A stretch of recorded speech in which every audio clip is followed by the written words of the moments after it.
2018, il a réalisé une installation de film créée à partir des archives de la planète, d'après Albert Kahn, au Centre Pompidou, dans le cadre du festival Hors Piste. Ce soir, Adrien Génoudet est l'invité de l'Ancre Malouine pour son ouvrage « Le chant des cris », paru aux éditions du Seuil. Interrogation sur l'histoire, la conservation du passé, la conservation de tout le passé au siècle des images infinies. Un vertige, puisque le présent est un futur passé.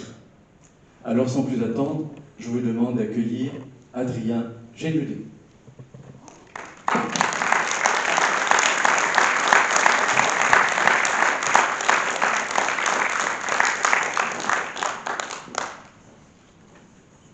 Merci Adrien d'être parmi nous. Donc on va commencer méga stress. Alors, l'Inkipit, je lirai quelques extraits si on y arrive, mais je pense qu'on va essayer d'y arriver. L'Inkipit de votre texte est assez surprenant. Il s'y prépare donc l'interview d'Onésime Sanzac, qui est un résistant, et nous assistons comme hors champ à la mise en place de cet entretien entre les deux protagonistes. Alors, c'est un texte haché qui nous renseigne cependant sur quelques faits. Très intéressant à comprendre. Onésime n'accepte pas l'entretien, simplement il ne s'y oppose pas. Et c'est différent. Il précise qu'il n'a qu'à se louer de l'attitude de ces hommes. Il était un chef dans la résistance. Il était profondément écœuré par tout ce qui s'est passé après. Et il veut qu'on s'arrête à la libération parce qu'après, je vous cite, c'est une autre histoire et qu'on ne fait pas d'histoire avec des petites choses, mais avec des faits établis, précis, clairs. Il veut donc limiter l'entretien à l'histoire, avec un grand H, et rien d'autre.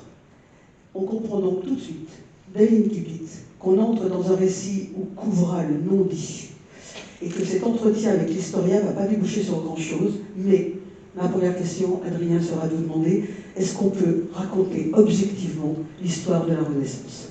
De la Résistance. Non, j'étais encore... Je vous la repose. Peut-on regarder objectivement l'histoire de la résistance? Bonsoir tout le monde, bonsoir toutes et tous. Je suis, je vous le garantis, assez impressionné. Je ne pensais pas qu'il allait y avoir autant de monde. Merci d'être là. Et merci pour cette question, pour cette présentation, pour cette invitation. Je suis très heureux d'être là avec vous. Est-ce qu'on peut la raconter objectivement? C'est ça la question. La résistance. Ce qui était sûr quand j'ai commencé à travailler sur le texte, en fait, j'ai en partie hérité d'une sorte de carton d'archives qui m'était destiné étrangement, vu que c'était après la mort d'un aïeul. Et dans ce carton d'archives, il y avait toute une série de malentendus et d'éléments qui me faisaient penser disons, à un écho extrêmement violent de cette période. Et en fait, moi personnellement, j'avais grandi dans une vision un peu papy fait de la résistance, pour le dire vite. Et que quand j'ai reçu ce carton, je me suis quand même rendu compte qu'il y avait comme des effluves bien plus complexes, bien plus violentes, je le répète. Et donc, peu à peu, j'ai commencé à étaler ces éléments, j'ai commencé un petit peu à les regarder de plus près. J'ai fait un peu ce qu'on fait un peu bêtement en histoire, c'est-à-dire j'ai avisé ces archives, j'ai commencé un peu à me dire à quoi elles ressemblaient. Il y avait des photographies, il y avait des lettres, des textes, des condamnations à mort, des choses comme ça. Et je me suis dit, évidemment, que tout ce que l'on m'avait dit, en tout cas de cette période, tout ce que j'avais entendu, était issu d'une étrange subjectivité, et qu'il fallait, à mon avis, un peu intensifier tout ça, ou opacifier tout ça pour aller chercher quelque chose. Sans doute pas de l'objectivité, mais en tout cas un écho peut-être un peu plus précis, ou du moins quelque chose qui allait plus me permettre d'approcher ces périodes évidemment que je n'avais pas vécues, mais que j'avais reçues par plein de bribes visuelles, narratives, etc. D'accord, c'est vrai que la vision que vous donnez, la vision qu'on a quand on a fermé ce livre, eh bien, c'est assez terrifiant et c'est très intéressant. Puis on va voir le travail que vous avez fait également sur les images. Alors, après la mort d'Onésime, qui est le personnage masculin central, le narrateur, on pourrait dire l'enquêteur, il revient dans la maison désormais abandonnée Comme on parle de la ressemblance de ses yeux gris avec ceux d'Onésime, on suppose que c'est peut-être quelqu'un de sa famille, mais comme vous n'en dites rien, on ne va certainement pas le dire à votre place. Voilà. Il a simplement les mêmes yeux C'est gris. la première, merci. Non, mais c'est bien parce que c'était le but. C'était que, Oui. que dans ces histoires de filiation, c'est aussi bien qu'à un moment donné, ça se brouille et que ça ne soit pas si... Bien sûr. De manière assez évidente. Éclairer et analyser, c'est pas forcément dire, si vous voulez, dire, bah, moi je pense que c'est ça ou ça. Donc, je dis ce que vous avez dit, ils ont les mêmes yeux que. Voilà. Donc, il revient dans cette maison abandonnée, désormais, et s'y installe. Alors, les temps vont se superposer. Le temps d'autrefois, alors le temps d'autrefois, vous le montrez remarquablement parce que vous êtes quelqu'un qui décrivait avec énormément de flamboiement. Elle est incarnée par cette photo de mariage derrière son verre poisseux. Alors on voit Onésime et Simone, qui sont resplendissants de jeunesse, et on voit aussi le présent autour de la table où s'est installé le narrateur. Et dans cette description extraordinaire, on parle de la fragrance mêlée du gras, de l'eau de Cologne, du vinaigre jeté sur l'omelette à l'eau, et la canne du grand-père, boudée par Onésime. Boudée par Onésime. Et ça, il s'esquisse une mémoire des lieux qui se maintient très longtemps après la mémoire des hommes. Ce que je voudrais vous demander, Adrien, et si j'en crois par exemple toutes les visites qui se font sur les lieux où se sont déroulées l'histoire, Auschwitz et d'autres, est-ce que, on parle de lieux de mémoire, est-ce qu'on ne peut pas dire que les lieux sont l'expression la plus vivante de l'histoire parce qu'ils la livrent sans filtre et sans aucune médiation? La mémoire des lieux. C'est une excellente question. Ce qui est sûr, c'est que, en fait, le premier titre du livre, c'est toujours important, je trouve, de revenir au titre et au titre de travail, d'ailleurs. Le titre de travail, ça s'appelait Vinaigre. Donc le livre s'appelait Vinaigre. Mais bon, voilà, les éditeurs, tout ça. Ça fait qu'on propose d'autres choses, donc on laisse partir des titres qui pourtant on a traîné pendant longtemps. Ça s'appelait Vinaigre parce que dans cette maison qui a une forme de réalité, c'est-à-dire c'est plusieurs maisons que j'ai pu mêler de mes souvenirs d'enfance, que j'ai concentré en un seul lieu, était un lieu qui était, au moment de la mort de cet Onésime, disons, j'y ai passé en fait 5 jours entiers à le filmer tout seul, après la mort de cette personne, et à ce moment-là, j'étais extrêmement pris, mais quand on peut dire pris, c'est saisi dans tous les sens par les odeurs qui restaient encore justement dans le lieu, qui créait en fait une nouvelle atmosphère, qui était une atmosphère bien sûr fantomatique, mais qui était encore absolument présente. J'ai même récupéré des meubles de cette maison, et encore chez moi, quand j'ouvre tel ou tel tiroir, il y a cette odeur de cet homme qui me saute au visage. Il y a toujours un rapport très surprenant à ça. Et donc quand je me suis mis à écrire et que je voulais que ce lieu ne soit pas simplement un lieu de mémoire, mais en fait un lieu où gravite encore la vie de ce passé-là, je m'étais dit qu'il faut à tout prix que je commence par décrire le vinaigre. Que je décrive l'odeur du vinaigre, l'odeur du gras, tout ce qui fait étrangement que même quand on passe, quand on sort des lieux, quand on quitte les lieux, quand on devient absent de ces lieux, il reste cette marque olfactive qui donne vraiment l'impression que, oui, l'omelette était encore hier sur le feu, ou que le vinaigre était encore là. Surtout qu'il y avait tout un truc avec ce vinaigre qui était une histoire d'enfance, parce qu'il y avait le vinaigre, en effet, qui était une sorte d'assaisonnement sur l'omelette, voilà, qui m'était resté. Il nous soignait aussi les brûlures au vinaigre, ce genre de choses. Donc le vinaigre, après, on sentait sur les doigts, etc. Donc, ce qui était sûr, c'était que pour avancer en fait dans le récit, il fallait à tout prix que les lieux gardent leur vivacité olfactive, leur vivacité sensible, pour donner toujours cette impression que justement, même si on parle d'être mort, d'être passé par là, ils ne peuvent qu'être encore, ils peuvent que encore nous imprégner. Voilà. Enfin, m'imprégner, en tout cas, c'était vraiment le cas. Et quand on est un petit peu habité par des odeurs, ou les lieux, les murs, les objets, les meubles, etc., je crois qu'il y a une possibilité aussi, possiblement, les habiter eux, en tant que personnage. Enfin, en tout cas, j'avais l'impression que ça me facilitait l'accès à me jeter un peu dans leur peau. Donc, c'était confronté autant, ça s'appelle le champ d'écrit maintenant, parce que Ça se passe donc impasse du Champ des Clis, la maison se situe là. Et donc, en étant dans cette impasse, dans cette maison de l'impasse, il y avait la possibilité d'y rencontrer des personnages de fiction qui sont aussi des personnages d'histoire. Alors, très vite, dans votre texte, il est fait allusion à un secret. Le petit Onésime ignore tout. C'est un secret qui pèse en particulier sur la vie de Blanche, sa grand-mère. Alors, le secret, c'est ce que l'on tait. C'est ce qui ne passe pas par la barrière des mots. Et les mots, pour le dire, existent. Ils sont là, ils sont cachés dans le tréfonds des êtres. À tel point que Blanche, quand elle revient de chez le père Brouilly, elle serre son fichu autour de son cou pour ne pas laisser les mots sortir. Et elle le serre tellement fort qu'elle s'évanouit d'émotion. Alors, ce secret, il donne lieu à une réflexion sur les mots. C'est là-dessus que je voudrais vous interroger, que justement, Onésime est en train d'apprendre à l'école où il est bon élève. Parce que les mots qu'il apprend, ils sont encore chargés d'enfance.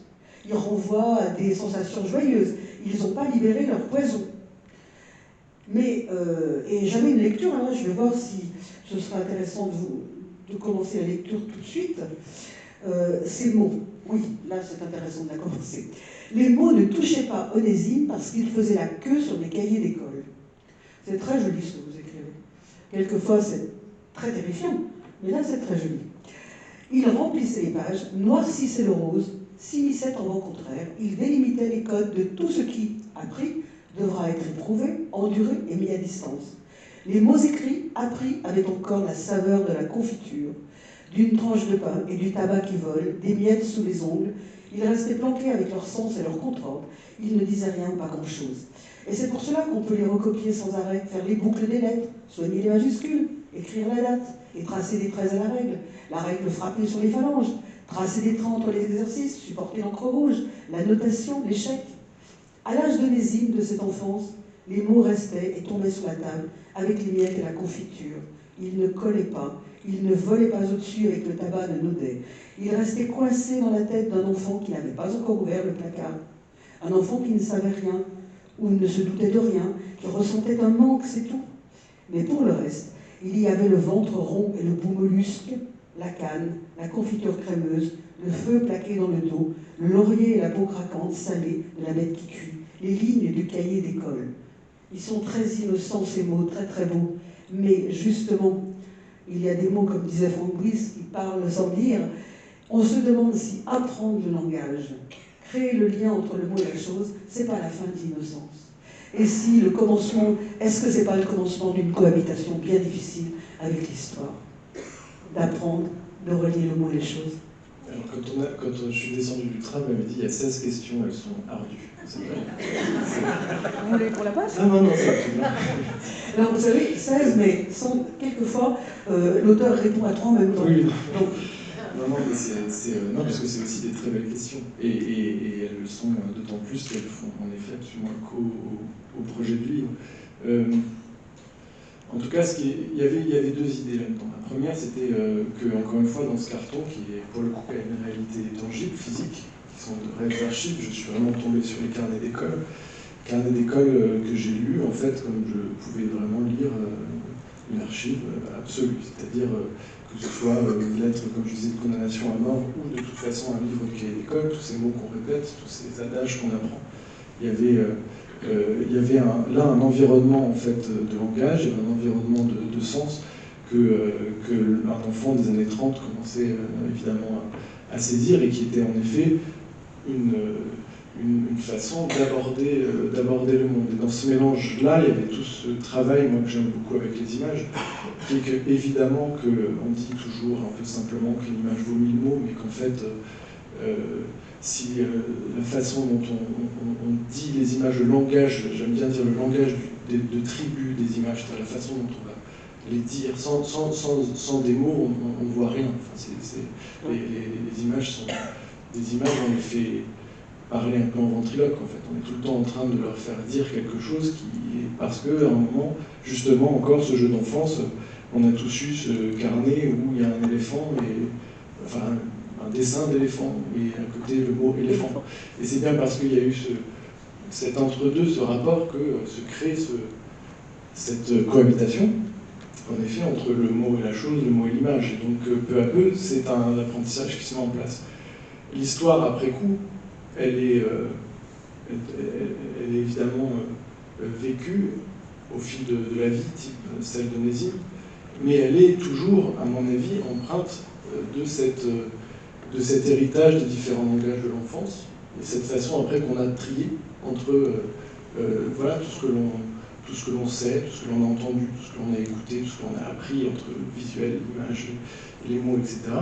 Et puis les contrefeux, c'est-à-dire aussi tout ce que ensuite on rencontre de beau ou de douloureux dans la vie, sans doute souvent, très souvent de douloureux dans ces époques-là, et où il y a une obligation à faire du tri doublement. C'est-à-dire, je pense qu'il y a à la fois le tri qu'on fait dans notre vécu, on essaye de raconter un événement, de dire ce qu'on a vécu, on essaye tout d'un coup de mettre des mots dessus, et puis il y a l'après-coup, je dirais qu'il y a presque le temps et le temps d'après. C'est-à-dire, par exemple, moi qui essaye de mettre des mots sur la vie de cet homme, qui essaye à la fois d'apprivoiser les mots de son enfance à lui, d'essayer de mettre des mots sur ce qu'il a vécu quelque part, et ensuite essayer de mettre des mots sur moi, ce que je peux en dire par la fiction, bien sûr, mais aussi par peut-être une pensée, j'essaye, pas plus large d'une pensée de l'histoire. Donc tout ça est une simple travail de traducteur, en fait, un très long travail de traduction, d'essayer de mettre des mots pas à pas pour aborder certaines choses. On en parlera sans doute, mais c'était une question, peut-être en avance, pardon. Mais le personnage de Nicole, qui est très important dans le livre, est celle qui parle, qui dit, justement.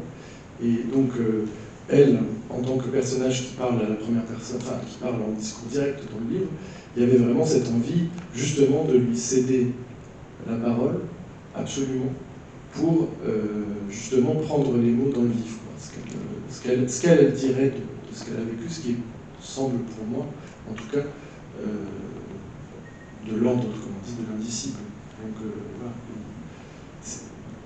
voilà. On a grandi un peu, moi personnellement, générationnellement, on a grandi dans un entre-deux assez étrange quand même, sur le langage. C'est-à-dire qu'à la fois on a été abreuvé de toute une imagerie assez forte, assez puissante du XXe siècle, par exemple l'histoire du XXe siècle, et en même temps ça a été aussi toute la grande phase post-années 80-90, des témoignages de tous ces gens qui ont commencé de tout ce qui était de l'ordre dit de l'indicible, de l'inimaginable.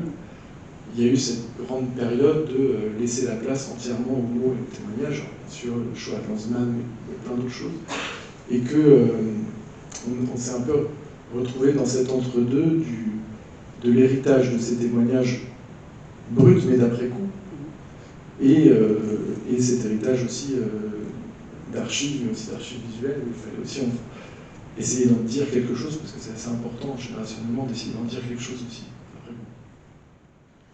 Alors, donc, Blanche, la grand-mère, elle lui cache un secret, bon, et il va décider de partir à Paris pour en avoir le cœur net. Mais le narrateur, lui aussi, il est conscient d'un secret qui rôde, et il est sans doute venu le chercher ici, impasse du Champ d'Écrit. Il se rend compte, en écoutant justement Nicole lui raconter l'histoire d'Onésime, il se rend compte de quoi, ce narrateur? Qu'il a passé sa vie à se réfugier dans l'amnésie. Et une amnésie profonde, volontaire, qui l'empêchera d'être lui-même, et qui va briser son couple avec Alice. Parce que Alice est Coudray qui parle, il ne parle pas.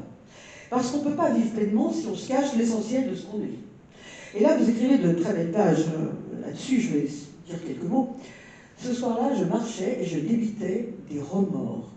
Je me disais que je n'avais jamais rien demandé à personne, ni à Onésime, ni à quiconque, et que par la force des choses, personne ne disait rien.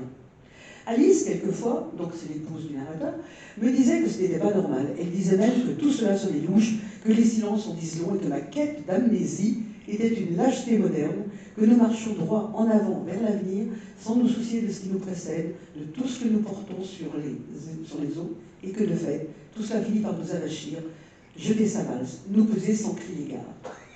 Et vous continuez à expliquer donc cette volonté d'amnésie, et vous terminez par ceci. Comment avais-je fait tout ce temps pour ne pas me demander une seule fois d'où pouvait bien provenir mon besoin incessant de fuite, ma recherche saturée des voyages, mes allers-retours, toutes ces choses que je n'avais jamais réussi à finir, à engager, à pousser un peu plus, pour les rendre tangibles, possibles, palpables, ne serait-ce que quelques jours. Et donc, je voudrais vous demander, on dit qu'on ne grandit pas sans racines, mais est-ce que c'est si difficile aux hommes d'assumer le passé? Et est-ce que ces zones d'ombre, cette amnésie, ces choses qui sont à l'intérieur de nous, qui stagnent à l'intérieur de nous, est-ce qu'elles sont nécessaires pour supporter le présent, au risque de ne s'accomplir jamais, de jamais devenir ce que l'on veut? Est-ce qu'elles sont nécessaires, ces zones d'ombre? Est-ce que ça nous protège de ce passé? Alors, la première chose, c'est que c'est un narrateur. C'est que c'est un... C'est le narrateur. Oui. C'est, je ne sais pas trop s'il est si proche de moi, cet homme-là. Mais il est, en tout cas, il m'a permis d'essayer de fantasmer ça, c'est-à-dire de fantasmer cette incapacité à... du moins cette volonté de ne pas trop se retourner. Voilà, parce que c'est vrai que, encore une fois, peut-être j'insiste sur cet aspect générationnel, mais c'est vrai que on nous a beaucoup répété, je suis né en 88, on nous a beaucoup répété souvent qu'on était un peu une génération sans histoire, disons, ou peu inscrit dans une... L'histoire nous a... J'ai l'impression qu'on a un petit côté post-guerre napoléonienne, quoi. On est un peu arrivé après le coup, après le grand truc, et on était un peu... je dis un peu orphelin de l'histoire. Ouais. On était un peu dégagé, on est comme un peu dégagé de tout ça. En tout cas, ce qui est sûr, c'est que plus j'avance dans cette histoire, parce que c'est une trilogie en fait, mais je suis dessus en ce moment sur la suite. C'est ce qui m'amène à traverser cette façon de traverser un homme, Onésime, un corps, des corps dans le XXe siècle. C'est un peu ce qu'on appelle maintenant assez communément la psychogénéalogie, c'est-à-dire cette façon d'être, de commencer à apprendre que au fil des générations, les générations se donnent la main, il n'y a pas d'effet de rupture, on se donne la main sur des effets psychologiques en fait. Les psychogénéalogistes aiment bien, par exemple, prendre l'exemple des analyses faites sur les souris. Maintenant, ils disent voilà, on prend les souris parce qu'évidemment, elles se reproduisent beaucoup, donc on peut voir plus facilement les générations. Et donc, ils disent que si on stresse une souris très fortement à une génération T, en fait, 22 générations plus tard, on voit encore la modification du gène. Donc, on sait par exemple, c'est très important, le drapeau de l'Ukraine avec nous. On sait par exemple que la très grande famine de 1936 en Ukraine a eu un impact transgénérationnel.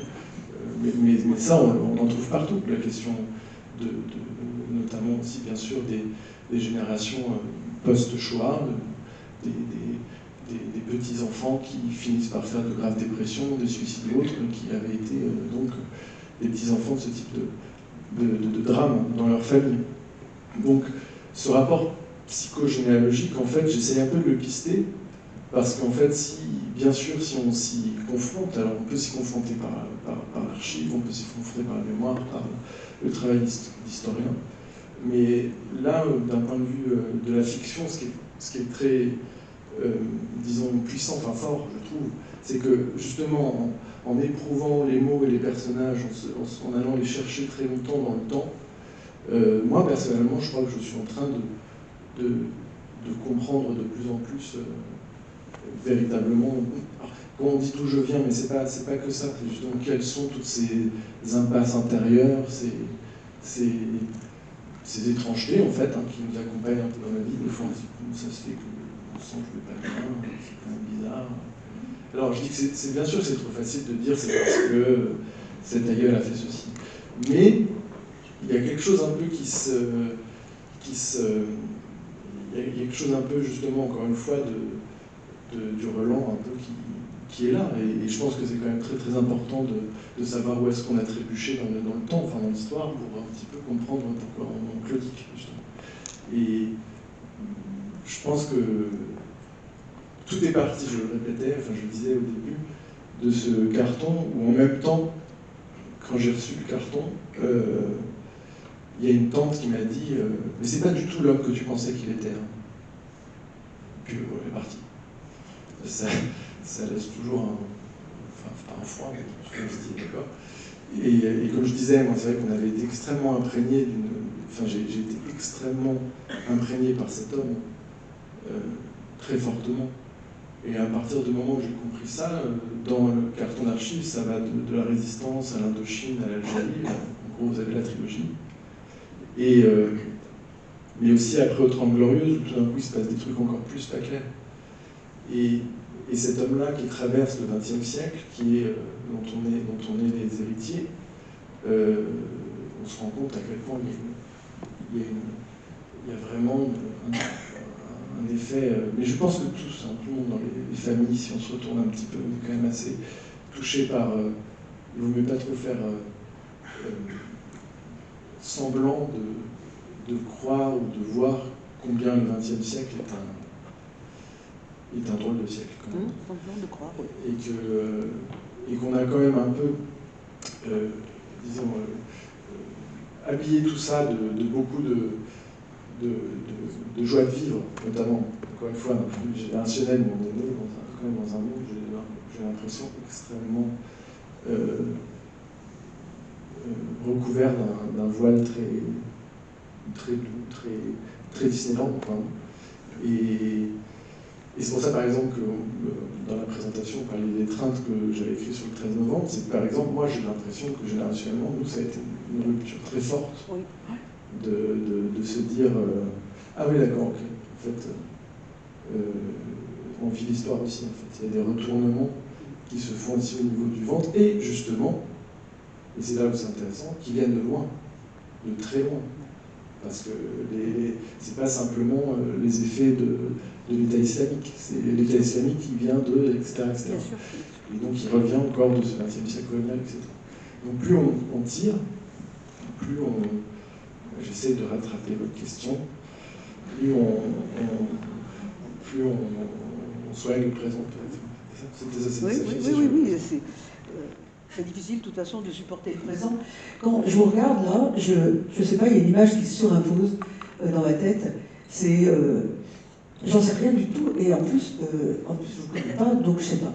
Et pourtant, je trouve que vous ressemblez beaucoup à l'homme qui quitte l'impasse des Cris. Je trouve que vraiment, il me ressemble comme un frère. Quand je vous écoute parler, c'est sidérant, c'est cette image que j'ai de cet homme qui prend la veste. On y arrivera. Mais enfin, on n'y arrivera pas pour investiguer votre vie, mais simplement parce que voilà. Alors, figurez-vous qu'il y a une scène qui me paraît fondatrice dans votre texte, et je ne sais même pas, je vais vous dire, moi, c'est pas paru fondateur. C'est la scène qui met en jeu le corbeau.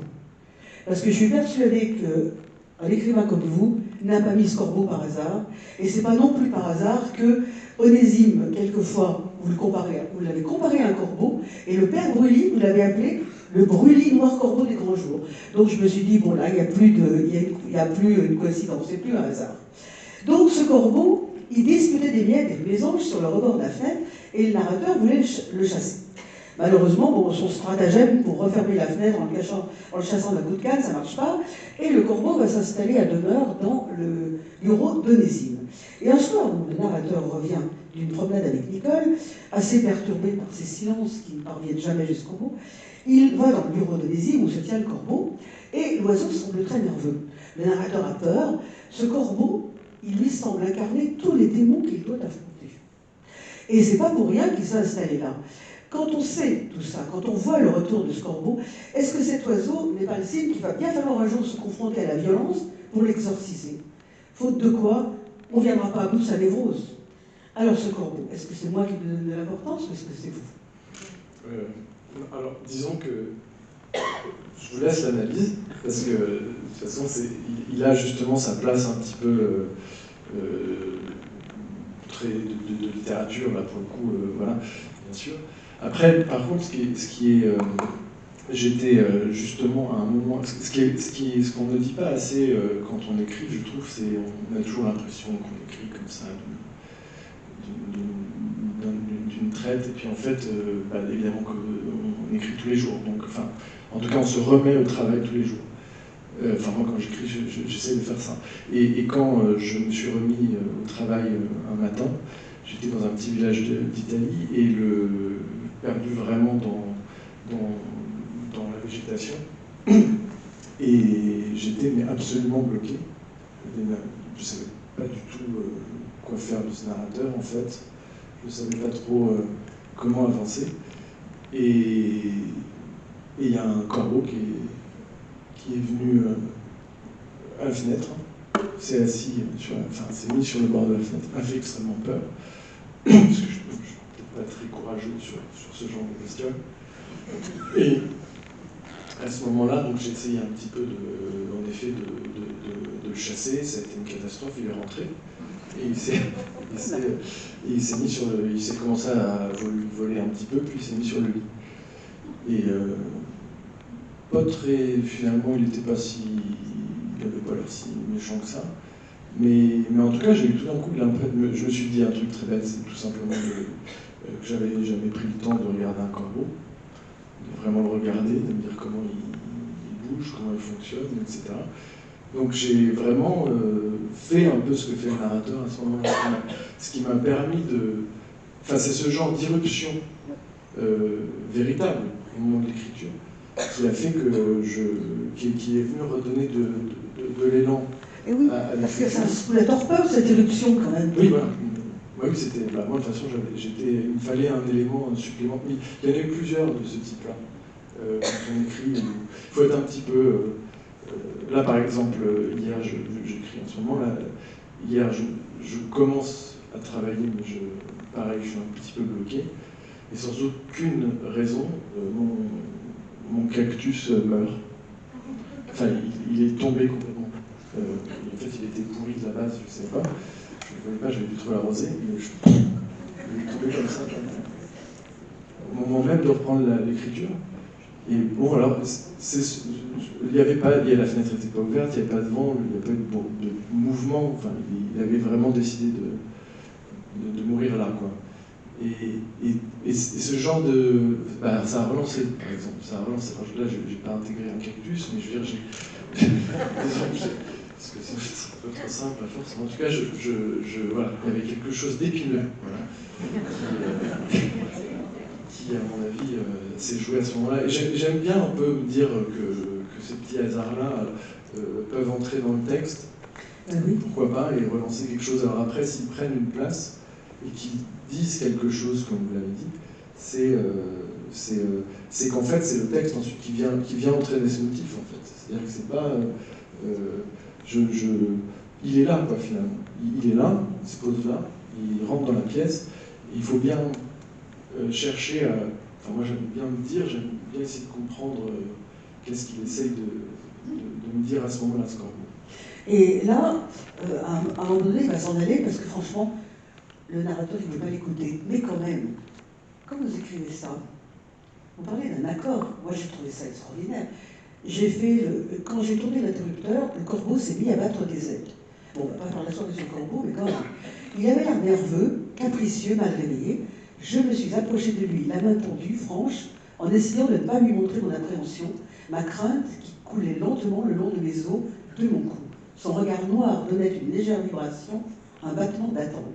Il ouvrit le bec d'1 centimètre, le temps que ma main continue sa descente, s'approche tout à fait de sa chaleur de plume, épaisse, et par je ne sais quel accord, au moment où je finissais mon geste, il abaissa le crâne pour accueillir ma caresse.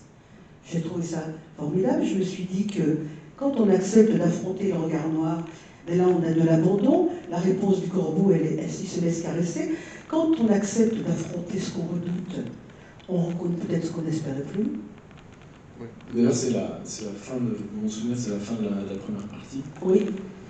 Et c'est le moment où, justement, par exemple, cette séparation de parties, elle est venue après coup, à la toute fin du texte, dans un travail un peu final de restructuration, notamment des chapitres. Et je me suis rendu compte en relisant donc, le texte après dans son entièreté, qu'il y avait en effet un petit basculement à ce moment-là, voilà, il avait sans doute, comme je le disais juste avant, il avait finalement trouvé sa place dans le récit, et qu'il avait insufflé un second souffle au récit, qui était le moment où il était temps de se mettre à rencontrer Onésime dans le passé. Voilà. Donc il était bien très important ce corbeau. Alors, c'est intéressant de noter votre mise en page, celle que vous adoptez quand vous rapportez les propos d'Onésime ou de Nicole. Alors, au début, c'est l'enregistrement. Vous parlez de grésillement, mais après, avec Nicole, c'est en direct. Mais alors, quel accouchement difficile. C'est une vérité qui ne se dit pas. Onésime et Nicole, ils parlent sans dire. Et vous matérialisez leurs hésitations avec ces pages, ces blancs, ces points, leur silence, comme un électrocardiogramme qui saisit, c'est ça que j'ai trouvé très intéressant, vous saisissez en faisant ça toutes les pulsations, parce que le langage c'est des mots, mais c'est du silence aussi. On ne peut pas dire que le silence c'est l'absence de langage, c'est un autre langage, très souvent plus fort que les mots. Donc le texte commence comme ça, le narrateur est venu chercher les paroles, alors Onésime ne lui oppose pas de résistance, il dit qu'il veut bien, mais bon, mais il ne l'a pas initié.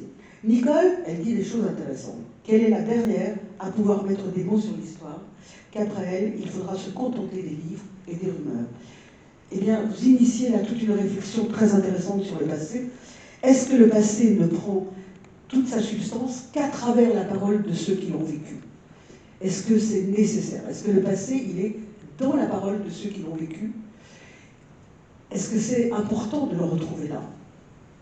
Parce qu'ils ne disent pas tous la même chose, il y a une convergence. Oui. Disons que comment dire? Il y a une. Enfin, reprenons peut-être. Enfin, partons peut-être de l'idée, enfin de la jeunesse de ça. Oui. C'était. Je vais peut-être juste vous montrer, parce que c'est. Je ne sais pas si vous allez voir d'ici. En plus, je vous enlève les pages, pardon. Non, voilà. Non, voilà. Bon, je ne sais pas si vous voyez, mais il y a en effet des pages où les lignes sont tirées entre les mots, etc. Je ne sais pas si vous voyez. Un électrocardiogramme, merci. Quelqu'un m'avait dit partition aussi, j'aime bien l'idée. C'est peut-être pas le bon mot, mais... Non, mais c'est-à-dire que j'avais besoin... En fait, moi, j'ai toujours été très, très déçu en tant que lecteur des discours directs. Il y a quelque chose qui m'ennuie dans la sensation qu'on essaye de me faire croire que ce que je lis est de la parole. Il y a toujours... c'est peut-être aussi parce que je fais des films, que je fais des enregistrements, enfin, il y a toujours eu quelque chose qui me manquait d'un point de vue de ce sens-là.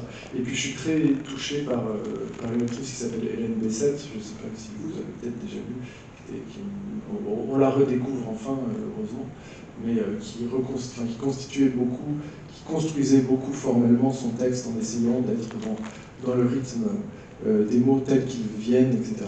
Et donc la page est modifiée en fonction de ça. Hélène Bessette, elle s'appelle. Et ensuite, il y a eu l'idée de me dire, mais j'aimerais bien qu'en effet, on n'entende pas le narrateur, qu'on n'entende pas l'auteur, mais qu'on entende véritablement ces personnages, ce qu'ils ont à nous dire. Voilà. Et alors c'est parti, bien sûr, d'Onésime, mais ensuite, il y a vraiment surtout Nicole, qui est donc la voisine, l'amour d'enfance d'Onésime, qui a maintenant plus de 90 ans, avec qui il a fait la résistance, avec qui elle a fait, elle a fait la résistance avec Onésime, et qui en fait a une vérité assez lourde à dire en plus, et qui n'arrive pas tant à parler que ça dans un premier temps, mais en fait pourtant elle est une grande bavarde. Et de la même manière que Corbeau, d'un point de vue, pour le coup narratif, c'est un personnage absolument fictif qui a débarqué dans le récit, qui m'a vraiment pris de court dans l'écriture. J'ai eu vraiment l'impression de... C'est un peu grandiose quand je le dis, c'est pas dans le sens là que je veux le dire, mais cette idée où elle a débarqué au moment de l'écriture, un peu en me disant oui, c'est bien tout ce que tu as à nous dire, mais moi j'ai quelque chose de plus important à raconter là. Et à partir de là, j'ai eu envie un peu de suivre cette parole et donc de reconstituer comme si elle nous parlait ou elle me parlait, et donc j'avais besoin de ce dispositif, certes formel, mais qui était dans la seule et unique volonté de laisser les silences, les trous, mais en fait, si là on traduisait un peu comme ça ma façon de parler, il y a une différence entre la façon d'écrire et là, la façon dont je parle, je bégaye, je me plante, etc. On a une parole qui est peu fluide en fait, en réalité. Pas linéaire en tout cas. Très peu linéaire. Donc,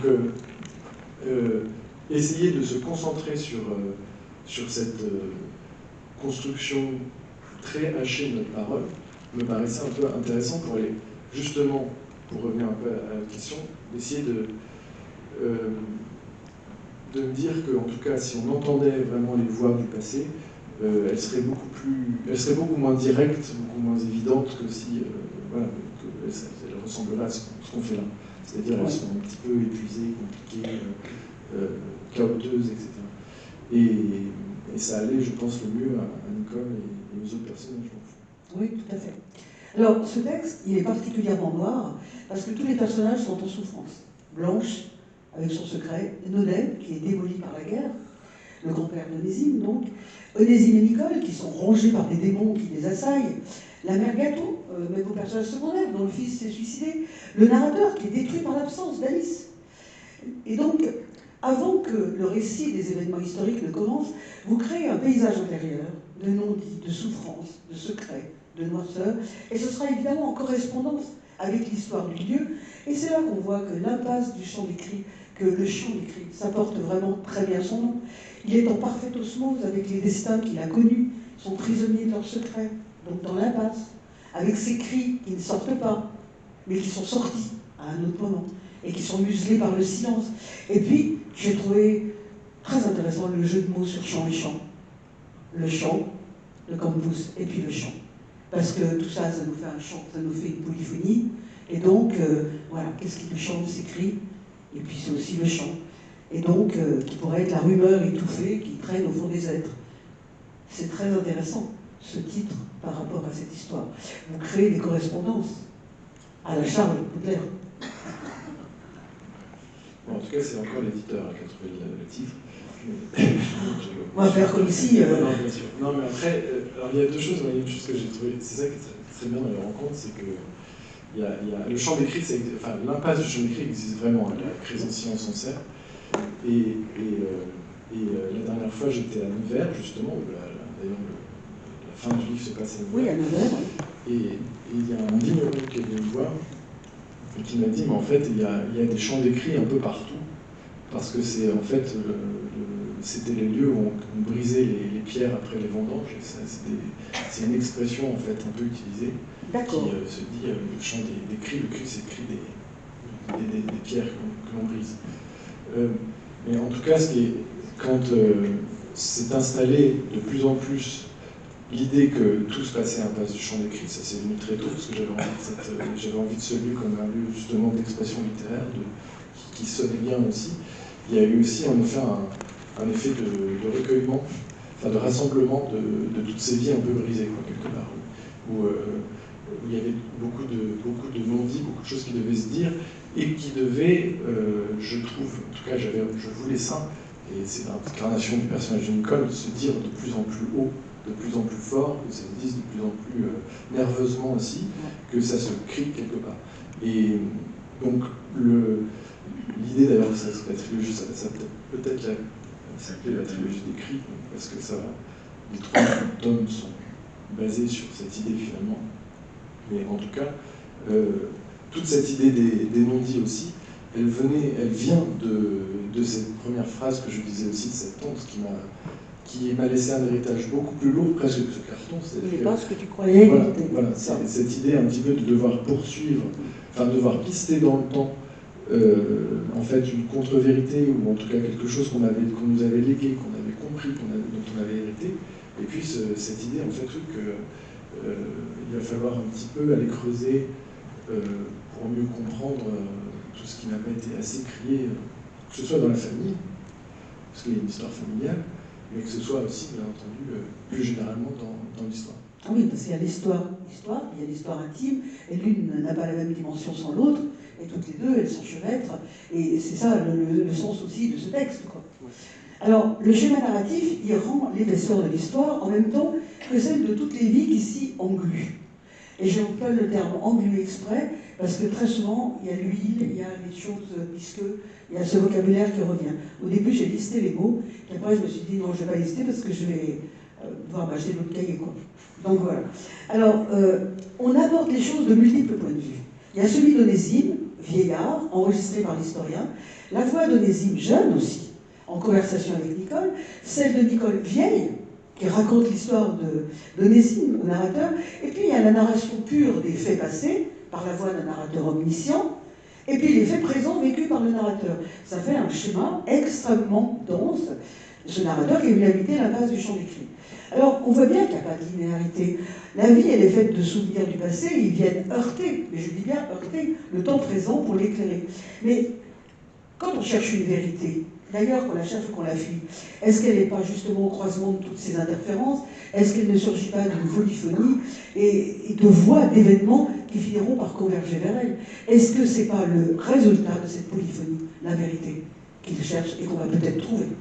En tout cas, c'est sûr que le projet un peu d'écriture, il est de nouer le plus possible tous ces éléments-là, de les confronter entre eux, de les nouer, de les faire un petit peu correspondre. Il y a un peu un effet évidemment de montage, un peu comme on dit la grande Kant, de mise en dialectique. Donc voilà, c'est un peu cette idée-là qu'il y a dans le texte. Après, encore une fois, c'est presque quelque chose qui s'est vraiment installé dans le travail. C'est-à-dire, je pense qu'il y a quelque chose j'ai pas du tout fait un plan extraordinaire en me disant, etc. Les choses se sont vraiment faites petit à petit, et plus en fait un élément se nouait, se mettait en place, plus j'avais l'impression qu'il fallait le densifier dans une autre période, dans un autre monde. Donc il y avait un effet de couture constamment, d'aller-retour. Que j'essayais de construire, mais aussi qui devient, oui, le fond un petit peu du projet, d'arriver dans cette accumulation. Est-ce qu'il y a une vérité? Vraiment, j'en sais rien. Ce qui est sûr, c'est que Nicole finit par dire la sienne, et je pense que c'est presque la chose la plus importante pour moi dans le projet de ce texte, mais que, en tout cas, il y a au fil des pages, au fil du récit, aussi des petites histoires personnelles qui se dénouent avec leur propre vérité. Je pense au personnage de Marcel, du petit Marcel, du village d'Ario, parce que tout ça après se croise beaucoup dans le distance. Très joli mot sur ce petit Marcel. Ouais. Très, très, très joli. Justement, la qualité d'un roman, elle se voit aussi à travers le travail sur les personnages secondaires. Là, on n'oublie pas, avec Ario, tout ça. Alors, le personnage d'Onésime, il est hanté par la mort, et cette mort qui le hante, vous la représentez à la page 263 par ces deux corps enlacés découverts à Pompéi. C'est la première image qu'on trouve dans votre texte. C'est le corps de la femme brûlée dans les ruines du village d'Arion qui va faire naître cette réminiscence, comme d'autres images d'ailleurs. Va faire naître l'incendie du train dans le tunnel des Batignolles, et toutes les images violentes surgissent de son imaginaire, parmi lesquelles quand même vous privilégiez l'image du brûlé. Onésime, il a vu les dégâts causés par la guerre sur son grand-père, Naudet notamment, et il a été lui-même confronté aux horreurs de la guerre. Et c'est vrai que c'est ça le sens. Mais voyez-vous, est-ce que c'est vraiment la guerre qui crée en lui cette galerie de mort, ou ne serait-ce pas plutôt l'abandon qui lui fait tant aimer le moulage de ces deux amants enlacés dans les ruines, l'âge de parents? Et voyez-vous, sur des corps de guerre, est-ce que le traumatisme d'Onésime, dont on dira autre chose, est-ce que c'est pas celui de l'abandon? Ça revient si souvent dans le texte, ça. Oui. En fait, c'est-à-dire que le Onésime enfant cherche en partie le fait qu'il ait perdu ses deux parents, et il ne sait pas qui arrivait à ses deux parents. C'est le secret de Blanche dans le récit. Donc il est, je pense, tiraillé, voire peut-être massacré de l'intérieur par cet abandon, mais en fait peut-être beaucoup plus par encore une fois, c'est ce qu'on disait avant, par le non-dit. C'est-à-dire par le fait qu'il n'y ait pas ni de mots pour le dire, ni de mots pour dire cette disparition. Donc l'événement n'est pas dit, l'événement n'est pas prononcé, donc il n'en sait rien, et donc il a un effet vraiment de jeu de projection justement par les images. Alors en effet, alors là, vraiment, je voulais qu'elle soit toute petite, alors évidemment vous ne le voyez pas, mais peut-être que vous l'avez déjà vu, l'image de ces deux moulages de Pompéi qui est reproduite ici. Ça partait pour le coup, encore une fois, d'une expérience très personnelle, c'est que j'avais on fait quand même beaucoup d'effets de répétition des fois dans l'enfance. Moi, je retournais mais systématiquement, presque, je pense un petit peu quand même bizarroïde, hein, dans la cave de chez mes parents. Je ne pouvais pas m'empêcher, je pense entre mes 7 et 9 ans, d'y retourner pour ouvrir un livre sur la Seconde Guerre mondiale, toujours à la même page, pour revoir cette image. C'est une image c'était une image de Bergen-Belsen, mais qui était en couleur. C'était avec un tas de... C'est pas très joli hein, pour un enfant, hein, on est d'accord. Mais j'allais voir cette image, et je me souviens que le problème que me posait cette image, c'était pas forcément la violence que s'est dégagée de cette image, bien sûr, quelque part si, mais c'était pas ça, c'était vraiment la couleur rose des corps. Le fait que ce rose-là était alors c'était sans doute dû à la mauvaise édition du livre, plus à l'image colorée peut-être après coup, je ne sais même pas si ce sont des images en couleur de base, je ne suis même pas sûr, je ne l'ai jamais revue, mais elle s'est imprimée et elle a sans doute remplacé, enfin moi personnellement je sais qu'elle a remplacé des choses, elle a remplacé d'autres non-dits de mon histoire. Et il y avait un peu cette idée d'aller rechercher ça avec Onésime, c'est-à-dire de me dire, vu qu'il est rongé par une forme d'abandon, il a remplacé des choses non dites, non sues, voilà, par une projection visuelle. Ouais. Et puis il y a une image qui revient tout le temps, le cou rouge de la poule avec l'huile en noir. Je ne dis pas que ça m'enchante de dire ça, mais bon, là on sent les choses remonter. Là, Alors, plus on avance dans le texte, plus on perçoit le grand trouble qui va précéder les déflagrations. Pour la déflagration, on ne la dira pas, mais pour réactiver la mémoire, il y a les mots sans doute. Et d'ailleurs, il va mettre en route une nuit le lecteur de cassette où dorment les enregistrements de l'historien qui était venu voir Onésime pour l'interroger sur le maquis. Et on note donc tout le poids du silence. Il y a une page blanche complète de non-dit, matérialisée par des lignes muettes. Mais dans ce texte, on ne peut pas ne pas faire allusion aux objets. Les objets dont Lamartine est objet il a aimé, avez-vous donc une âme qui s'attache à notre âme et la force d'aimer? Eh bien ici, c'est les grands catalyseurs de la mémoire quand même. Alors comme objet, la canne du vieux Noudet, dont Onésime ne veut pas se servir, la veste d'Onésime qu'il a adoptée anciennement, celle du résistant Alias. Et puis, il y a même des objets beaucoup plus fugitifs. Cette bécassine en tricot assise dans l'angle sur une chaise, comme le rappelle de Blanche.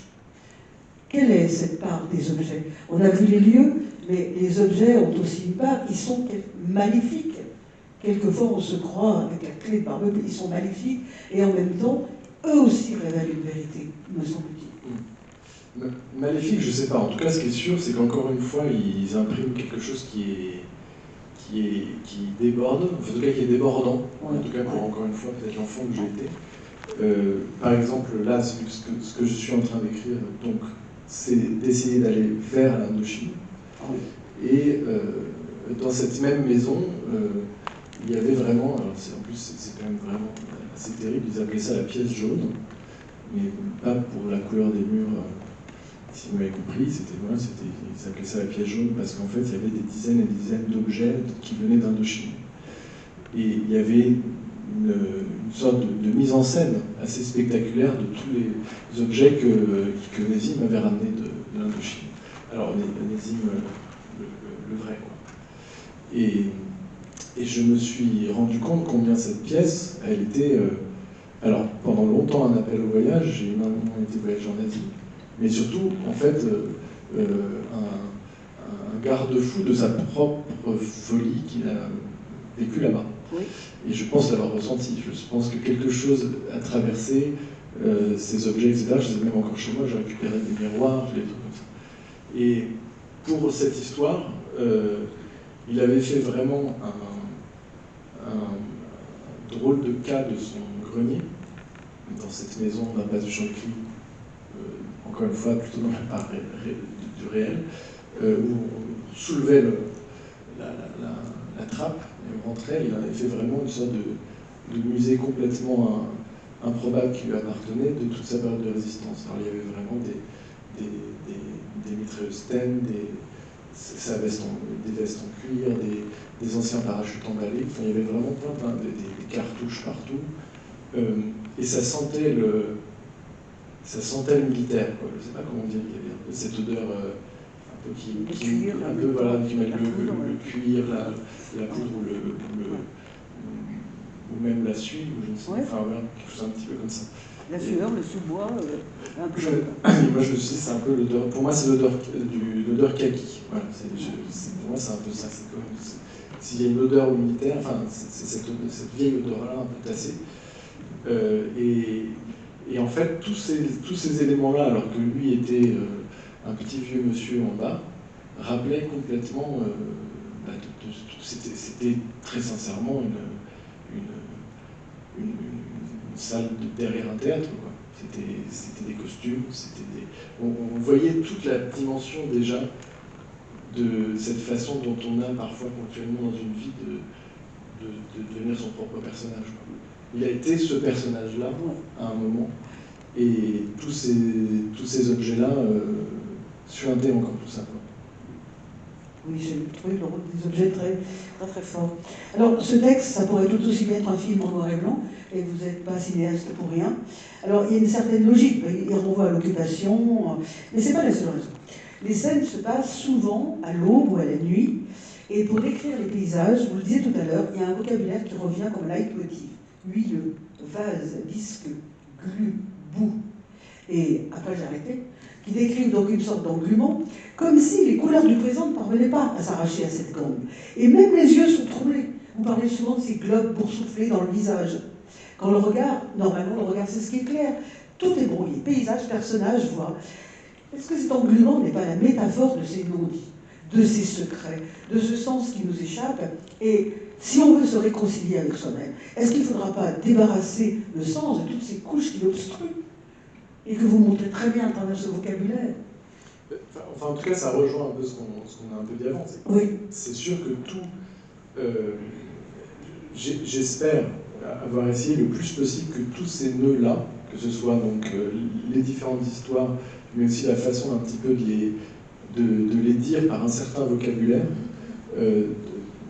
essaye d'exprimer en fait cet englument, je sais pas, mais en tout cas cette façon vraiment d'avancer avec beaucoup de difficulté dans tous ces méandres-là. C'est quelque chose qui de toute façon est un peu empesé, un peu oui, difficile, trop attaché, c'est-à-dire que ce soit les odeurs qui collent, que ce soit les personnages eux-mêmes qui sont empêtrés dans leur propre récit, dans leur propre douleur quelque part. C'est ça, oui, il y a le même englument, oui. Il y a une force, et en fait il y a une force je dis narrativement, c'est pas littéraire, il y a une force qui abat un peu les personnages qui soient de ce temps passé, que ce soit le narrateur lui-même, parce qu'il y a une recherche un peu lourde, et il y a puis bon, un peu métaphoriquement, on parle du poids de l'histoire, il y a quelque chose quand même qui est un peu de cet ordre-là. Enfin, en tout cas, moi, je sais que je le ressens parfois vraiment comme ça, si je reviens à cette idée de psychogénéalogie, etc. Il y a quelque chose qui me semble parfois un petit peu de cette cuirasse un peu lourde, c'est aussi la veste d'Onésime que le narrateur porte à un moment, qui laisse d'ailleurs à la fin. Donc il y a un peu comme ça des éléments, oui, qu'on n'accepte pas de porter, ou qu'on n'accepte pas de s'en dégager pour un petit peu ravancer un petit coup, etc. En tout cas, j'essaie de voir beaucoup les personnages, je les voyais beaucoup comme ça, le personnage de Naudet, par exemple, qui est ce personnage qui a vécu la Première Guerre mondiale, qui est le grand-père d'Onésime, qui vit avec cette canne parce qu'il est blessé par la guerre. Il y a un passage où j'essayais un petit peu de revenir sur sa seule généalogie dans sa vie, c'est-à-dire toutes ces guerres en fait qui s'est pris sur son corps, sur sa face, etc. Et que tout ça le laisse là à la fin. Il est quelque part avachi, touché, arrêté par une époque, un temps qui l'a un petit peu, évidemment, pris, retourné, secoué et laissé là. Et le voir un petit peu comme cet être-là, c'était une façon un petit peu d'essayer de rattraper ces corps-là dans le temps et aller jusqu'à un peu moi qui peut-être un peu lourdingue des fois aussi, enfin pesé, quoi. Alors, tout ce texte est construit donc vers une révélation, qu'on ne révélera pas. Donc, tous les personnages, tous les paysages, toutes les voix, tous les mots convergent. Et c'est Nicole, le personnage témoin et récitante, qui sera la voix de cette révélation. Alors, elle tait un secret depuis des décennies. Elle continue à venir arroser les fleurs, Onésime, à un moment donné, elle ne va plus vouloir, qui a disparu. Mais un jour, elle annonce que c'est la dernière fois. Et elle ne peut plus cohabiter avec ces fantômes. Elle explique que souvent, au moment de mourir, j'ai trouvé ce passage magnifique, les gens disent « j'aurais dû ». Et que ce « j'aurais dû » final, ils se le sont dit toute leur vie sans jamais s'y résoudre. Alors, ce « j'aurais dû », vous écrivez, ça revient je ne sais combien de fois dans le texte, ce « j'aurais dû ». Parce qu'on n'arrête pas de tous dire « j'aurais dû » en fait. On aurait toujours dû faire, on n'a pas fait. Et là, vous avez... les gens disent ça. Ça, c'est très intéressant. Je ne vais pas tout lire, mais... Les gens disent ça, j'aurais dû. Et tu sais, quand on philosophait toutes les deux, et puis quand elle m'avait dit tout ça, je m'étais dit que, dans le fond, ce qui est le plus terrible dans cette histoire, c'est pas forcément que les gens disent ça à la fin de leur vie, là, sur leur lit de mort. Non, ce qui est terrible, si je réfléchis bien, c'est que si ces gens-là peuvent dire ça au dernier moment, c'est bien parce qu'ils se sont dit ça toute leur vie, toute leur chienne de vie. Parce que si tu peux dire ça au dernier moment, que tu peux le formuler, que tu peux dire j'aurais dû faire ça, j'aurais dû faire ça, je passe là tout ce qu'on aurait dû faire, et ça se termine par ceci. J'ai toujours su, oui, ce que j'aurais dû faire, mais j'ai rien fait. Voilà. J'ai toujours su, et tu vois, je me retrouve face à toi là, à plus de 90 piges, et je te dis j'aurais dû, parce que oui, j'aurais dû lui parler, j'aurais dû parler à Onésime, j'aurais dû parler tout court. Alors la page des j'aurais dû, ce qu'elle aurait dû faire, c'est parler, elle ne l'a pas fait. Elle a essayé d'oublier, et vous écrivez, elle a légué une sorte de silence qu'on a emballé dans du tout neuf. Eh bien, l'homme ne grandit pas sans racines, ça on l'a dit, mais s'il s'empêche de grandir par l'oubli et le silence, est-ce qu'un jour il peut s'épanouir? Est-ce qu'on peut grandir dans l'oubli, dans le silence? Est-ce que ce j'aurais dû, c'est pas un obstacle fondamental? Moi, en tout cas, moi, je pense vraiment pas qu'on peut s'épanouir dans l'oubli, le silence, dans le j'aurais dû. J'y crois vraiment pas. Ouais.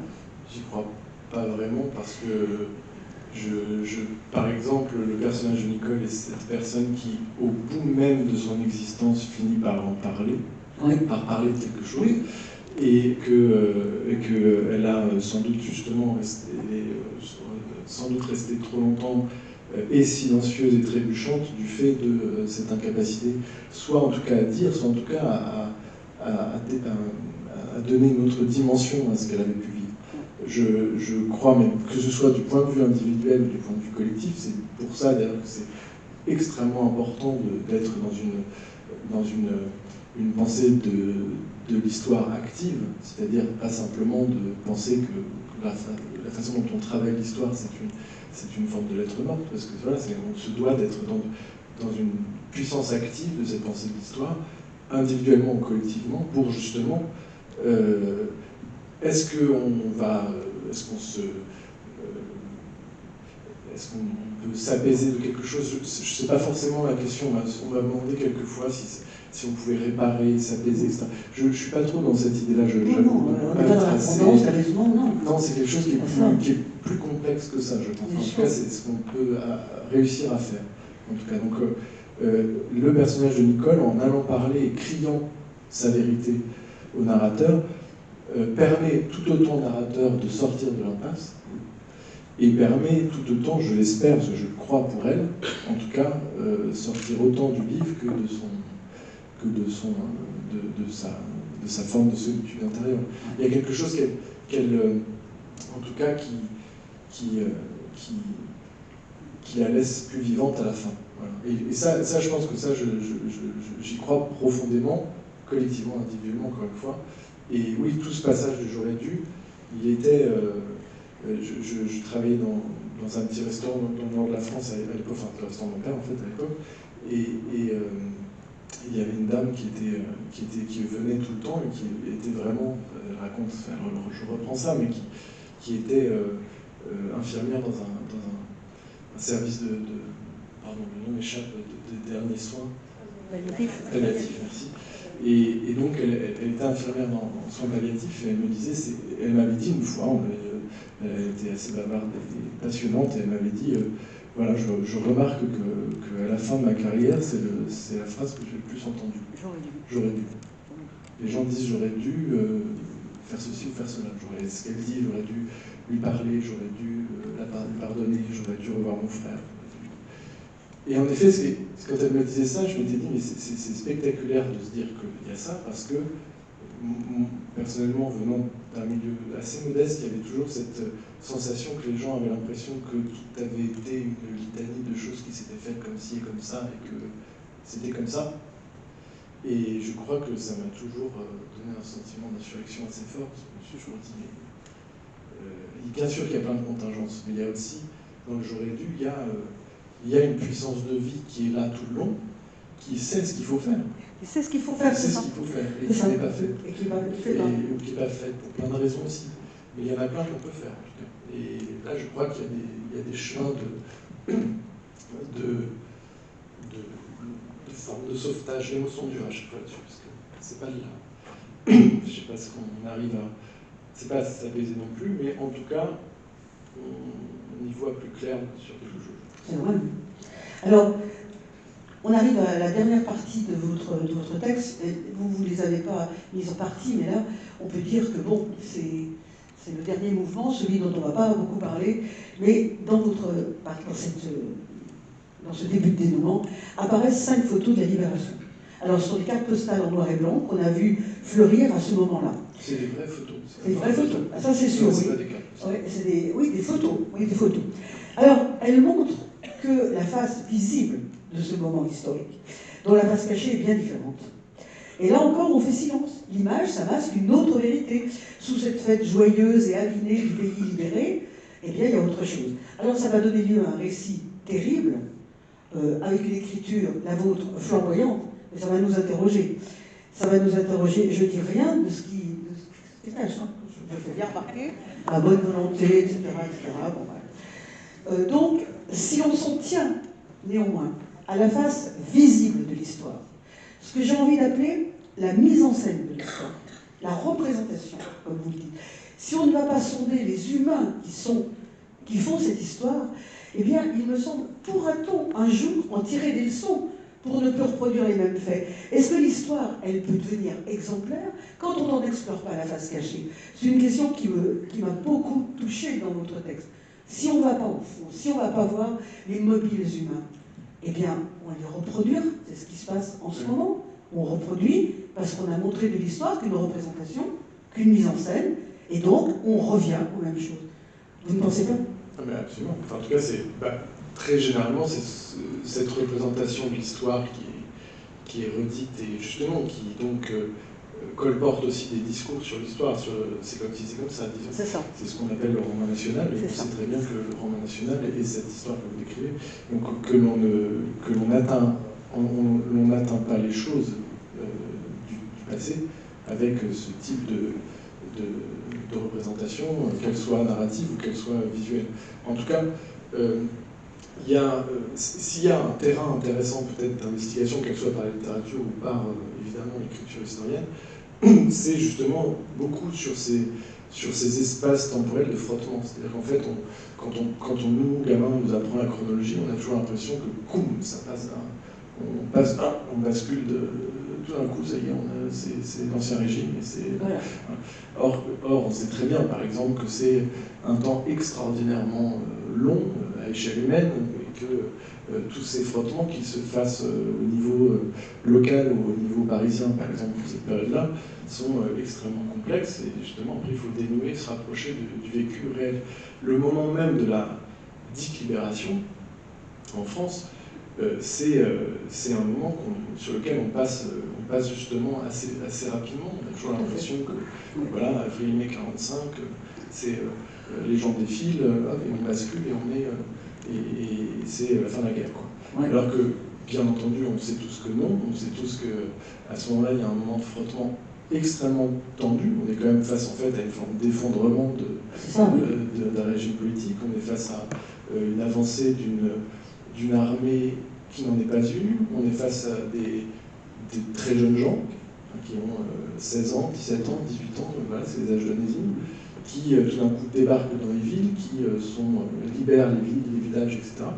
On sait que là, il y a un moment, bien sûr qu'on a ensuite, on a parlé d'épuration, on a parlé de ces moments-là, mais c'est d'une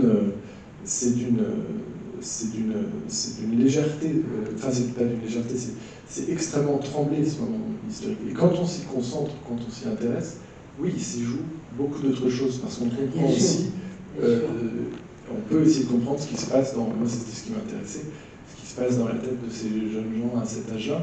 Moi ce qui m'intéressait c'était de me dire, un Onésime, c'est quelqu'un qui a vécu par exemple en soi 3 effondrements politiques dans sa vie. C'est le moment de 45, au moment là il est victorieux, c'est 54 en Indochine, c'est quand même un moment où il fuit, enfin il part avec l'armée, et c'est 62 en Algérie. C'est des choses évidemment dont il n'a pas forcément beaucoup parlé, parce que quand dans la narration ensuite, la narration qui est faite, que ce soit à l'échelle d'une vie ou autre, on a l'impression qu'il y a cette continuité des choses et on ne reprend plus. Mais ça individuellement, ça joue un déménagement. Hein. On va dire oui, j'ai déménagé là. Bon, il y a tout le moment où on fait les cartons, où on s'engueule, où on met dans le camion, où on n'arrive pas à s'installer, etc., etc. Tout ce petit moment-là est un moment de vie où se passe quelque chose d'important. Là, par exemple, sur ce que je suis en train d'écrire, j'ai passé, vu qu'ensuite je suis Onésime jusqu'à Constance, donc au lac de Constance en Allemagne, en mai 45. Avril-mai 45, on a complètement oublié tout le moment de la dite première armée qui monte de Provence, qui rejoint l'armée de Patton, qui rentre en Allemagne, et puis ces jeunes gens qui, résistants, tout d'un coup traversent une Allemagne en ruine, une Allemagne en effondrement total aussi. Et puis, c'est une armée qu'on a oubliée, qui est une armée absolument, quasiment entièrement coloniale. C'est-à-dire que ce sont des Algériens, des Marocains, des Tunisiens, en fait, qui rejoignent les résistants, qui rentrent en Allemagne. Tous ces éléments-là, voilà, alors qu'on fait basculer la Seconde Guerre mondiale assez rapidement. Tous ces moments-là, il y a quelque chose qui se joue, qui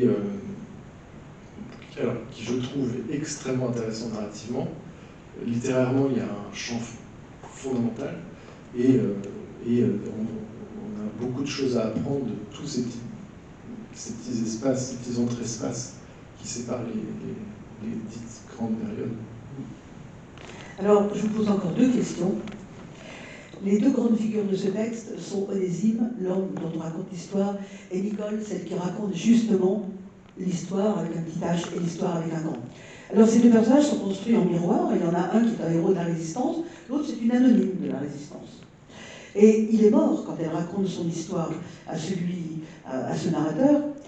Et le dernier face-à-face de ces 2 personnages, c'est sans doute la plus féroce dénonciation que j'ai jamais lue de ma vie, qui existe de la guerre et de ses faux-semblants, de la guerre qui vole leur jeunesse aux hommes. Vous parliez de ces gamins qui seront dévastés à vie pour avoir trop tôt joué à la guerre.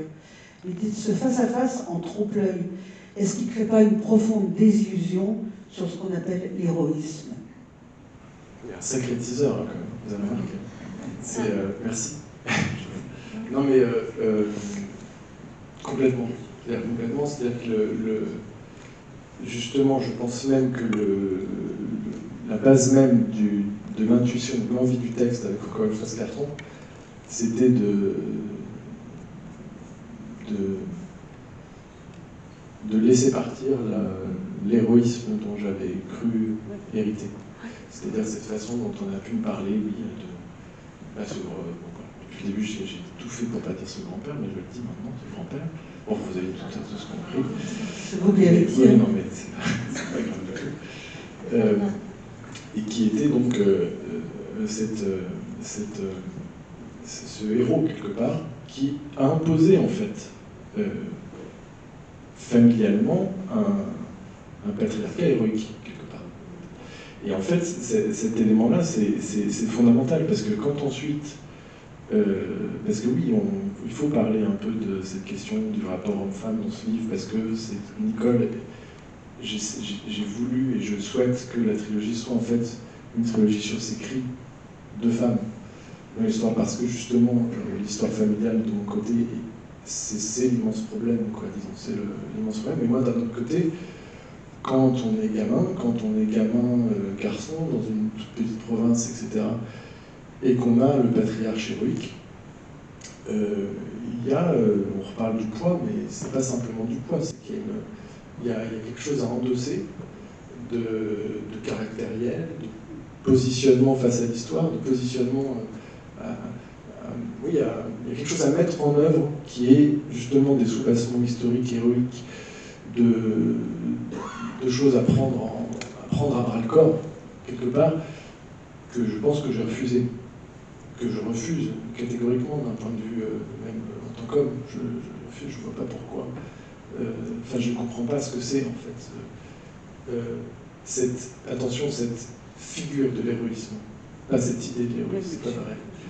Donc il y avait une idée un peu de se battre un peu contre ça. Et donc oui, quand le carton donne l'impression que au fil des pages et du travail sur ces archives, finalement, oui, c'est pas tout à fait l'homme qu'on pensait qu'il était, et qu'en plus de ça, l'héroïsme est à l'avenant, il y a une envie d'aller un petit peu déconstruire la figure du commandeur, mais aussi un petit peu plus largement essayer de se poser la question de ce que c'est, alors bien entendu d'être un héros, oui, mais aussi de ce que c'est que la place, tout simplement, traînante dans laquelle on se retrouve au fil des événements de l'histoire. Voilà. Et que, comme nos dés, quoi.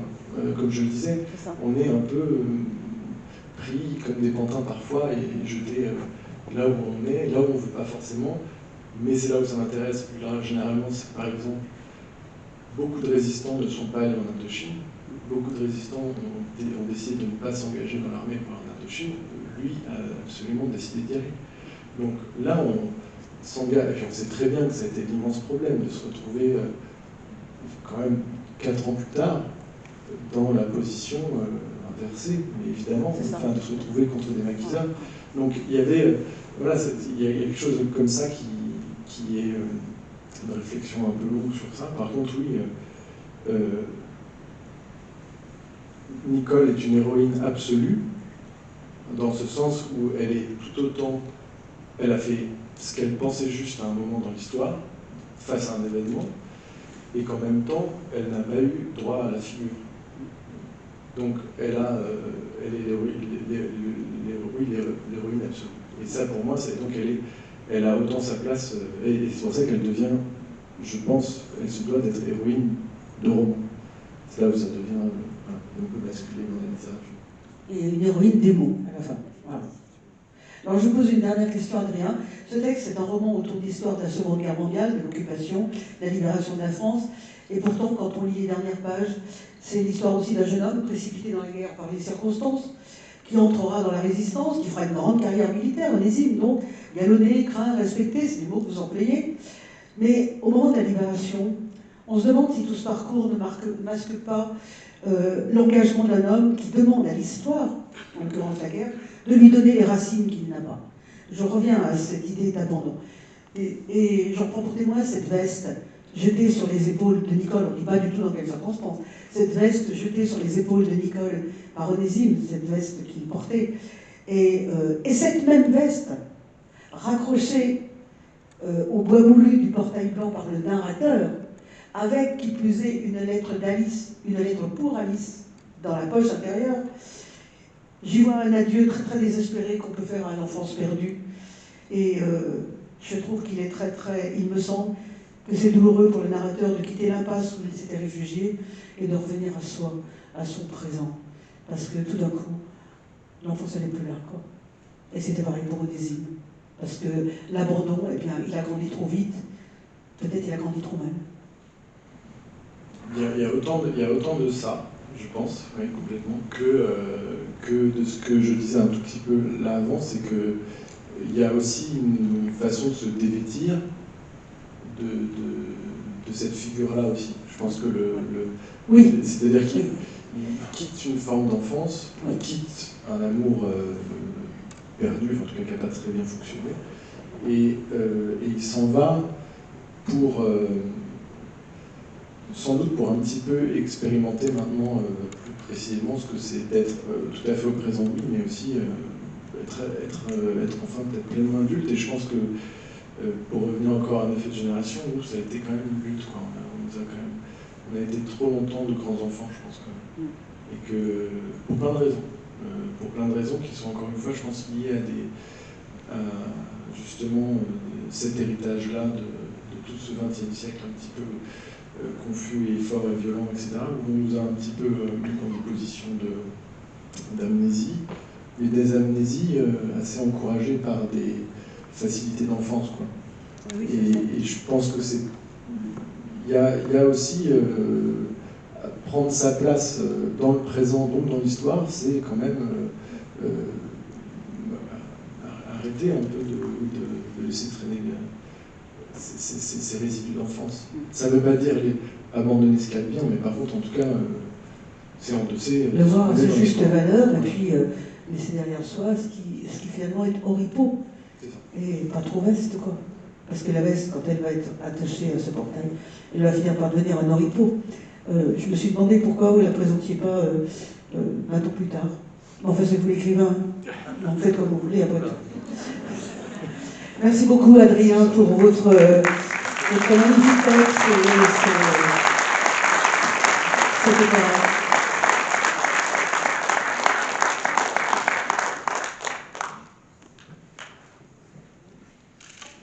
On a peut-être le temps d'une ou deux questions, si vous en avez à poser, après quoi Adrien dédicacera son texte s'il veut bien, et même si vous ne voulez pas, c'est obligatoire. Est-ce qu'il y a une question, s'il vous plaît? Et encore, vous ne connaissez, pour ceux qui ne l'ont pas lu, vous ne connaissez pas la fin, donc vous n'êtes pas encore assommé. Absolument pas. Je ne l'ai pas donné et j'ai fait. Et c'était très difficile d'éclairer le livre sans vous donner la fin, justement. Jean-Luc, vous posez une question.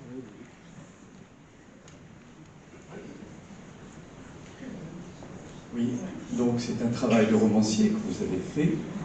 Alors on change tout maintenant. En quoi ce serait différent si c'était un travail d'historien, parce que vous êtes historien aussi? Question, vous avez peut-être 3 heures pour répondre, je sais pas. Non, pas 3 heures. Non, je suis un historien qui a un peu quitté aussi l'histoire.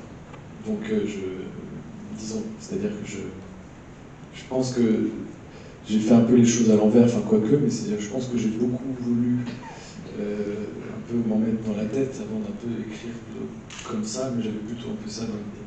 Est-ce que si j'avais écrit ça d'un point de vue historien, déjà j'aurais été obligé d'être dans un axe évidemment autobiographique, donc extrêmement personnel, et puis à m'appuyer, à dépouiller à l'écrit ce carton d'archives comme si c'était absolument un carton d'archives.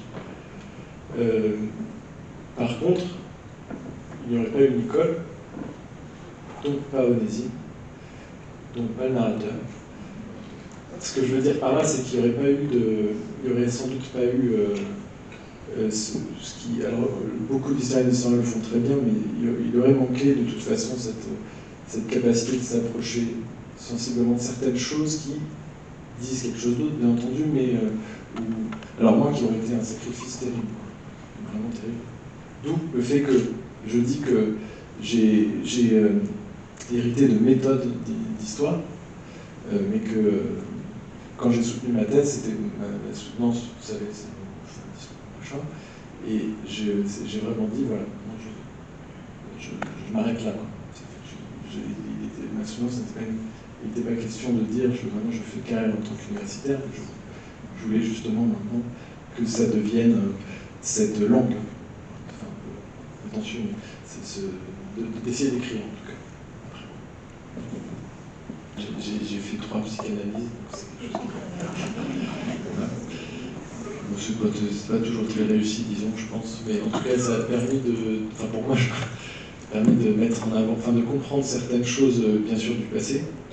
Ensuite, il y a eu dans la vague qui a suivi le décès de ses aïeuls, c'est-à-dire Simone, qui pour le coup est un vrai personnage, et d'Onésime, donc le vrai grand-père, il y a eu une vague ensuite de discours, de révélations, de choses qui ont été dites comme ça dans la famille, et où en effet ça a énormément ouvert la voie à des compréhensions de beaucoup de choses, que ce soit dans nos fratries, que ce soit dans notre famille. Et ça, je trouve ça assez passionnant de le suivre, de le comprendre. C'est important de le savoir et de le faire. Après, c'est évident que dans une famille, tout le monde prend ses effets de répercussion d'une certaine manière, et que moi j'en ai plus besoin peut-être que d'autres, mais tout ce travail en tout cas est un travail absolument fictif. Maintenant, j'aimerais m'approcher de quelque chose un jour ou l'autre qui dira, moi, la vraie vérité de quelque chose. J'en suis encore loin, je pense en tout cas à l'écrit, mais en tout cas toute la famille très proche a lu le livre, et il y a des choses qui sont des reprises quand même de récits justement de cet héroïsme de ce grand-père qui ont été plus que... Il y a mon oncle m'a plus surpris, qui est un grand défenseur de la vision héroïque, justement, c'est normal, c'est son fils, etc., mais qui est quelqu'un de formidable, et qui m'a juste écrit un SMS après la lecture du texte, et m'a dit, etc., que ça l'avait marqué, touché, apprécié, ce qu'il n'avait pas aimé, etc. Et il a signé le fils de Onésime. Ça, c'est vraiment magnifique. Donc j'ai trouvé ça assez fort, parce que je me suis dit, il utilise le nom du personnage romancier. Eh bien, écoutez, on applaudit encore Adrien Angelides pour son magnifique travail et pour la musique du travail.